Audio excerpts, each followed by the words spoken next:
கிருஷ்ணகிரி மாவட்டம் ஹொசூர் அருகே உள்ள கிழவரப்பள்ளி அணையில் நீர்வரத்து குறைந்த நிலையிலும் தென்பெண்ணை ஆற்றில் ரசாயன நுரைகள் தொடர்ந்து செல்வது பொதுமக்களிடையே கவலையை ஏற்படுத்தியிருக்கிறது. 44.28 அடி கொள்ளளவு கொண்ட அணையில் தற்போது 42.48 அடி வரை நீர் இருப்பு உள்ளது.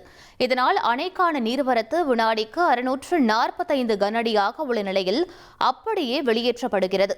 கடந்த சில நாட்களுக்கு முன்பு அதிக நீர்வரத்தின் போதும் ரசாயன நுரைகள் வெளியேறிய நிலையில் தற்போது குறைந்த நீர்வரத்திலும் அதே நிலை நீடிக்கிறது. பலத்த காற்றால் நுரைகள் சாலைகளில் பறந்து செல்வதால் வாகன ஓட்டிகளும் பொதுமக்களும் பாதிப்புக்கு உள்ளாகி வருகின்றனர். இனி செல்லும் இடமெல்லாம் செய்தி. தந்தி டிவியின் வாட்ஸ்அப் சேனலை ஃபாலோ பண்ணினா செல்ல இருக்கும் இடமெல்லாம் செய்தி. இதோ QR கோட் இப்பவே ஸ்கேன் பண்ணுங்க, ஃபாலோ பண்ணுங்க.